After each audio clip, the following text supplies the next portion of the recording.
Some people like anime, some people like food, a lot of it. And then there's me, people who love Harry Potter, die hard Harry Potter fans. And this one is dedicated for all you Potterheads out there. Tonight, we're going to be showing you all across London the best places to go to find Harry Potter themed restaurants / merch and all the places that actually Harry Potter was filmed in London. So without further ado, let's get cracking.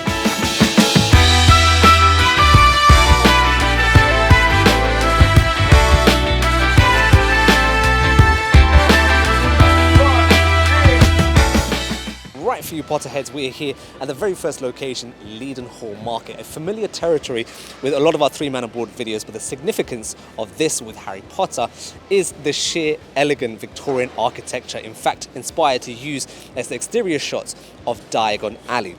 Now, albeit you may not find Ollivander's one shop in there, you'll get a vast variety of bars and restaurants that you can have a great time in. And also, look out for the glass house was used as the entrance of the leaky cauldron in the Philosopher's Stone.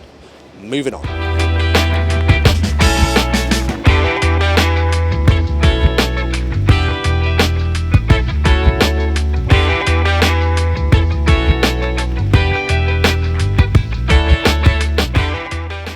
So once we enter the third part of the Prisoner of Azkaban, gone are the bright lights of Leadenhall Market and enter the rustic bridges, as you can hear above me, of Borough Market. Now, an interesting fact about this, the flower shop Chez Michel was used as a new entrance of the leaky cauldron.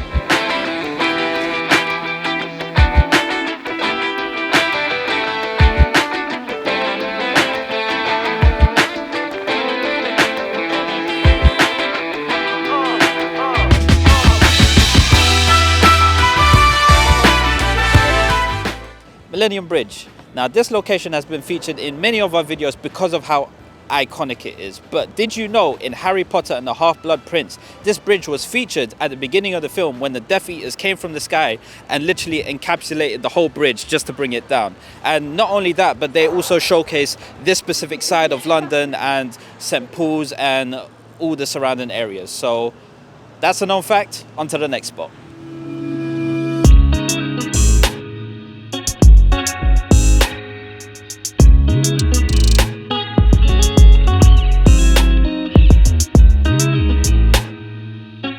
Alright guys, so for our next spot of the day, we are at the Australia House in Strand, which is the Australian High Commission. Now the significant about this place is the interior of the commission is actually the base for Gringotts Bank in Harry Potter, which was first seen in Harry Potter and the Philosopher's Stone. Now, albeit because it's an embassy, you can't actually go inside, but when you're looking at it from the outside, you've got really nice statues and decor of the building, which makes it look really, really nice. So if you are walking around, come check this place out.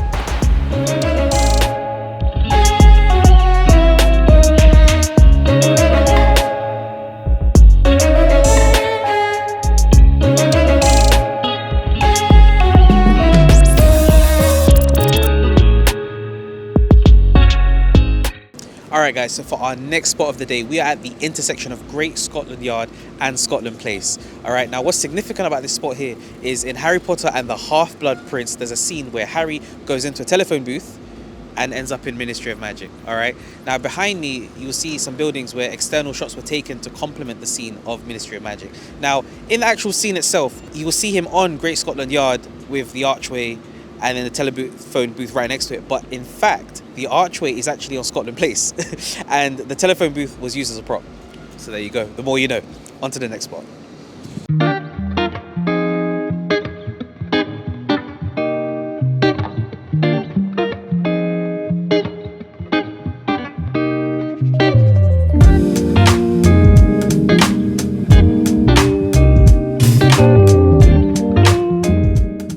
Diagon Alley, a prominent feature throughout the Harry Potter series, known for the hustle and bustle from the wizardry world. And you can get all kinds of things from here, from books to quills to robes to even cauldrons. But in the modern day era, this is known as Cecil Court. And a little bit of a controversy between the Harry Potter Pottermania era, trying to identify the true Diagon Alley. Now this could be one of them, Cecil Court, or the other one, which is Goodwin's Court. But due to the magical literature here on Cecil Court and the vast variety of bookshops, I would like to identify this as a true Diagon Alley.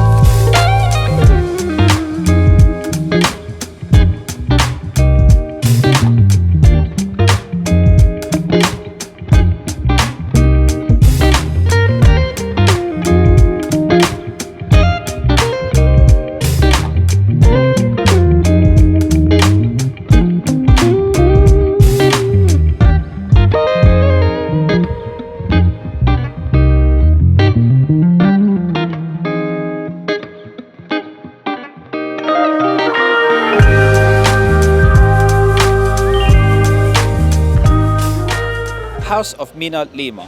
Nearest station from here is Tottenham Court Road. This is our next spot. Now, if you are a die-hard Harry Potter or Fantastic Beasts fan, you have to come check this place out, because these guys who run the store are also responsible for the artwork and graphic design of the franchises of Harry Potter and Fantastic Beasts, which is amazing. Now, inside you're greeted with a nice gallery and an awesome gift shop with all sorts of premium posters, all with a stamp of approval from these guys. There's nothing else I can say other than you guys need to check this place out. Let's go.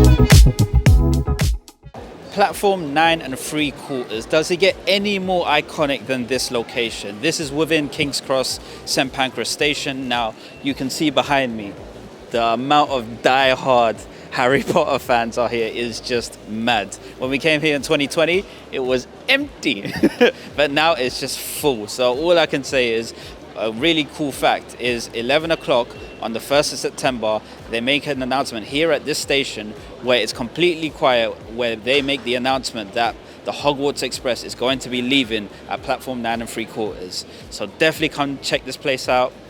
To one of us for the outro. And that brings us to the end of this tour, finishing up with the Gothic excellence of the Renaissance Hotel. Now, if you can mention where this was actually featured in the Harry Potter films, you are a true OG. And with that, don't forget to like, subscribe, comment, and smash the notification bell. And comment down below if you want a part 2, because we've got a whole bunch of other locations to actually mention in one of these videos. So let me know if that's what you want. With that being said, 3 Man Abroad out, and peace.